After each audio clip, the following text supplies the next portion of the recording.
자, 여러분 안녕하세요. 경제와 돈의 흐름을 가장 쉽고 가장 힙하게 알려드리는 여러분의 금융 멘토, 핀플루언서입니다. 오늘 영상을 끝까지 보시면 여러분의 돈을 보는 관점이 완전히 바뀔 겁니다. 그리고 그 새로운 관점이 바로 부의 시작이죠. 여러분의 금융지능에 신의 축복이 깃들길 원하신다면 지금 바로 구독과 좋아요 버튼 잊지 마세요.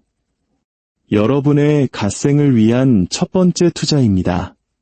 자, 본론으로 들어가서 여러분이 경제학의 아버지를 떠올리면 보통 누구를 생각하시나요? 대부분 애덤 스미스나 칼 마르크스, 아니면 학교 다닐 때 좀 열심히 공부했다면 아리스토텔레스 정도를 떠올릴 겁니다.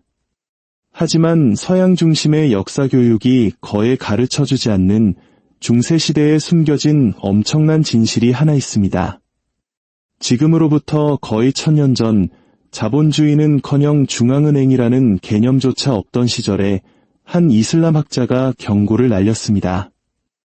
이 경고는 오늘날 우리가 겪는 모든 금융위기 속에서 마치 메아리처럼 울려 퍼지고 있죠. 그는 이렇게 말했습니다. 돈이 도덕적 나침반을 잃어버릴 때 사회는 안에서부터 썩어 문드러진다. 솔직히 지금 우리가 사는 세상을 보면 2000년 전 학자가 우리 자신보다 우리를 더 잘 이해하고 있었던 것 같지 않나요? 돈, 권력, 그리고 역사가 충돌하는 이곳 금융역사학 채널에 오신 것을 환영합니다. 여기선 그 어떤 것도 보이는 것처럼 단순하지 않습니다. 알가잘리, 이슬람 황금 시대의 가장 영향력 있는 사상가 중 한 명인 그를 이해하려면 우리는 익숙하면서도 낯선 세상으로 시간 여행을 떠나야 합니다. 때는 서기 1100년경입니다.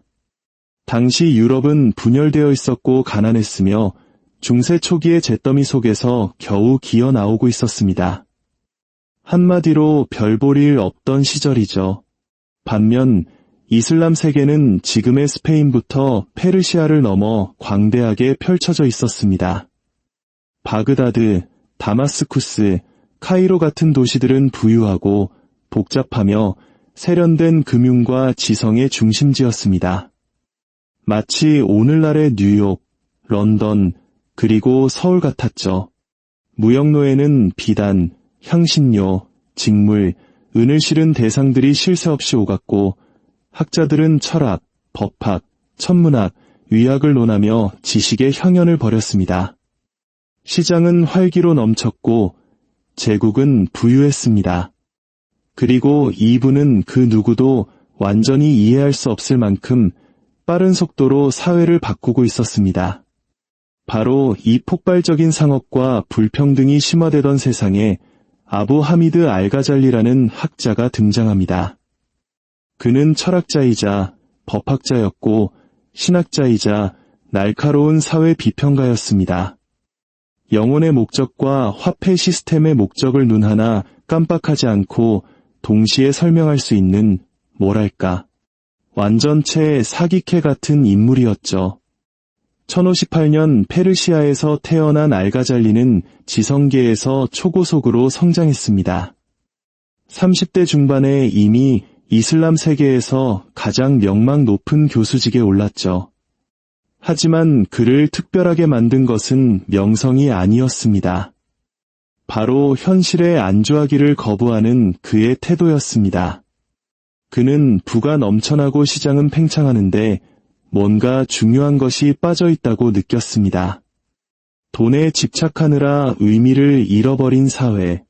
겉으로는 번성하지만 속으로는 곪아가는 경제. 굳이 설명하지 않아도 오늘날 대한민국의 모습이 오버랩되지 않나요? 알가잘리는 감히 누구도 묻지 못했던 질문을 던지기 시작했습니다. 문명이 현명해지는 속도보다 부유해지는 속도가 더 빠를 때 과연 어떤 일이 벌어지는가? 그리고 이 질문에 답하기 위해 그는 돈 그 자체의 본질에 집중했습니다. 아마 많은 분들이 이 대목에서 놀라실 겁니다. 알가잘리는 단순히 종교 사상가가 아니었습니다. 그는 돈을 도덕적이고 시스템적인 관점에서 분석한 최초의 철학자 중 한 명이었습니다. 아리스토텔레스가 돈을 실용적인 발명품으로 보았고 후대의 경제학자들이 돈을 수학적으로 분석했다면 알가잘리는 돈이 사회에 미치는 심리적, 영적 영향을 파고들었습니다.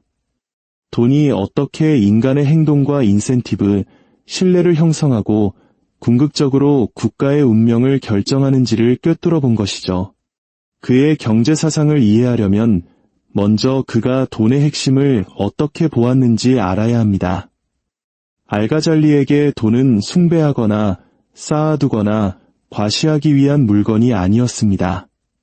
그저 교환을 원활하게 하는 도구에 불과했죠. 그는 돈을 거울에 비유했습니다. 거울 자체에는 아무런 가치가 없죠. 거울의 가치는 무엇을 비추느냐에 따라 결정됩니다. 돈도 마찬가지입니다. 돈의 힘은 금이나 은 그 자체에 있는 것이 아니라 사람들이 그 돈으로 무엇을 거래하고 건설하고 협력하게 만드느냐에 있습니다. 이건 현대 경제학자들이 자기들만의 아이디어인 것처럼 주장하는 개념이지만 알가잘리는 이미 11세기에 이 모든 것을 글로 남겼습니다. 당시 유럽인들이 불을 주로 땅이나 약탈물로 이해하던 시절에요. 그리고 이 생각에서 그의 가장 중요한 통찰 중 하나가 나옵니다. 바로 잠자는 돈은 죽은 돈이다. 그에게 있어 상자 속에 잠자고 방구석에 숨겨지고 땅속에 묻힌 분은 단순히 쓸모없는 것을 넘어 사회를 파괴하는 행위였습니다. 유휴자산, 즉 놀고 있는 돈은 순환하지 않습니다. 노동자에게 임금을 주지도 무역에 자금을 대지도 가정을 부양하지도 못하죠.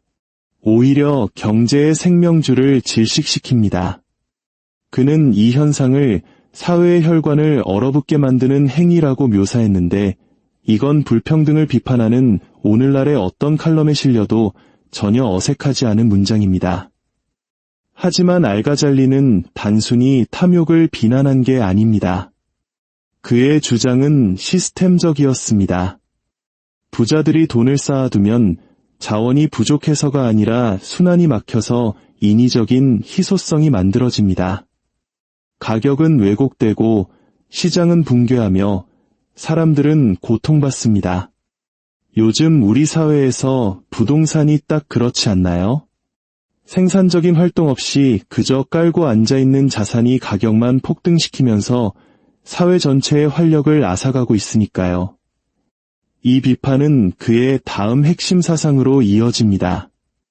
투기는 신뢰를 파괴한다. 알가잘리는 가격을 조작하고 인위적인 품귀 현상을 만들고 이기를 이용해 이익을 챙기는 상인들을 용납하지 않았습니다. 그는 투기적 행위를 영리한 전략이 아니라 기여 없이 이익만 챙기는 도덕적 타락으로 보았습니다. 그는 이렇게 썼습니다. 타인의 고통으로 이익을 얻는 자는 부패로 이익을 얻는 것이다. 그리고 그가 보기의 부패는 전염병과 같았습니다. 일단 한번 자리 잡으면 시장과 제도를 거쳐 결국 사회 전체로 퍼져나간다고 본 거죠. 이게 마치 현대의 금융법을 약탈적 대출 혹은 위기 상황에서 폭리를 취하는 행태에 대한 논평처럼 들린다면, 네, 맞습니다. 단지 900년 더 일찍 쓰였을 뿐이죠. 오늘날 영끌과 비투에 내몰린 우리 MZ세대의 고통을 이용해 누군가는 막대한 부를 쌓고 있는 현실을 그는 정확히 예견한 겁니다. 하지만 오해하면 안 됩니다. 알가잘리는 이윤이나 비즈니스 자체를 반대한 게 아닙니다. 그는 수도원에 들어가 가난하게 살라고 말하지 않았습니다. 그는 무역을 강력하게 신뢰했고 시장이 자연스럽고 필수적이라고 믿었습니다. 부유함 자체도 의미 있고 고귀할 수 있다고 생각했죠. 그의 진짜 공격 대상은 부정직한 거래였습니다. 속이고 거짓말하고 저울을 조작하고 제품의 하자를 숨기고 정보를 왜곡하는 행위들 말입니다. 그는 시장이 오직 참여자들이 서로를 신뢰할 때만 제대로 작동한다고 믿었습니다. 그리고 일단 신뢰가 무너지면 경제는 그 뒤를 따라 곧바로 붕괴한다고 봤죠. 그런 의미에서 그는 현대 경제학자들이 어려운 용어로 말하는 거래 비용, 정보 비대칭성, 도덕적 해이 같은 개념들을 최초로 설명한 사상가 중 한 명이었습니다. 전문 용어 없이 핵심을 꿰뚫은 거죠. 그의 또 다른 핵심 통찰은 노동의 가치였습니다. 그는 노동은 본질적으로 존엄하지만 노력 없이 얻은 분은 영적으로 위험하다고 주장했습니다. 노력을 통해 번 돈은 인격을 만들지만 조작을 통해 축적된 돈은 인격을 썩게 만든다고 봤습니다. 도덕 교과서 같은 말처럼 들릴 수 있지만 그 논리는 지극히 현실적이었습니다. 사람들이 기여할 때 사회는 강해지고 사람들이 착취할 때 사회는 약해진다. 아주 간단한 원리죠. 하지만 알가잘리는 개인의 차원에서 멈추지 않았습니다. 그는 화폐에 대한 국가의 개입을 가장 초기에 비판한 인물이기도 합니다. 중세의 통치자들은 오늘날의 많은 정부처럼 예산을 늘리기 위해 금화나 은화의 순도를 낮추곤 했습니다. 사실상 소리 없는 세금, 즉 인플레이션을 통해 국민들의 주머니를 터는 행위였죠. 알가잘리는 이 관행을 정면으로 비난했습니다. 그에게 화폐의 가치를 떨어뜨리는 행위는 절도였습니다. 그것은 시장에 대한 신뢰를 침식하고 가치가 떨어진 동전을 받는 가난한 사람들에게 가장 큰 고통을 주며 금융 시스템을 위에서부터 불안정하게 만드는 행위였습니다. 그는 국가가 공정한 시장을 유지할 역할이 있지만 그 역할은 제한적이라고 믿었습니다. 지도자는 단기적인 이익을 위해 경제를 조작하는 것이 아니라 보호해야 한다고 말이죠. 그는 불의한 통치자는 그 어떤 외부의 적보다 더 빨리 번영을 파괴한다고 경고했습니다. 다시 한번 이 경고가 오늘날 우리에게 얼마나 유효한지는 굳이 설명할 필요가 없겠죠. 알가잘리의 경고는 추상적인 이론이 아니었습니다. 그는 왕조들이 정통성을 위해 싸우고 지방 통치자들이 더 많은 세수를 갈망하는 현실을 똑똑히 지켜봤습니다. 통치자들이 사회에 대한 장악력이 약해졌다고 느낄 때 그들이 가장 먼저 손을 대는 곳은 바로 경제였습니다. 어떤 왕은 세금을 고통스러운 수준까지 올렸고 어떤 왕은 화폐를 조작했으며 어떤 왕은 상인의 자산을 몰수했습니다. 그가 보기에 이 모든 행위는 근본적인 문제를 해결하지 못했습니다. 정상의 부패는 독처럼 아래로 퍼져나간다고 믿었죠. 통치자가 국민을 속이면 상인들은 고객을 속여도 된다고 생각하게 됩니다. 제도가 정직하게 작동하지 않으면 개인들은 더 이상 책임감 있게 행동할 이유를 찾지 못합니다. 왕궁의 금고에서부터 동네 시장에 이르기까지 경제 질서 전체가 불신의 연쇄 반응에 휩싸이게 되는 겁니다. 그의 결론은 냉혹하지만 단순했습니다. 사회는 가난은 견딜 수 있어도 부패는 견딜 수 없다. 경제 붕괴는 돈이나 자원이 부족해서 일어나는 경우가 거의 없습니다. 그것은 모든 거래, 모든 계약, 모든 화폐, 모든 제도를 지탱하는 보이지 않는 접착제, 바로 신뢰의 붕괴 때문에 일어납니다. 그 신뢰가 침식되면 세상에서 가장 부유한 국가조차 순식간에 취약해집니다. 이런 관점에서 볼 때 화폐 안정성이 전적으로 정직성에 달려있다는 그의 생각은 너무나 당연합니다. 금화의 순도를 낮추는 것은 단순히 정책 실패가 아니라 기만이고 배신이었습니다. 화폐를 조작하는 통치자는 교활한 게 아니라 자신의 국민들로부터 서서히 도둑질을 하고 있는 것이었죠. 만약 국가가 화폐를 너무 자주 조작하면 국민들은 결국 신뢰를 잃고 자국 화폐를 버리고 더 강력한 외화, 즉 달러나 금을 사용하기 시작할 것이라고 그는 예견했습니다.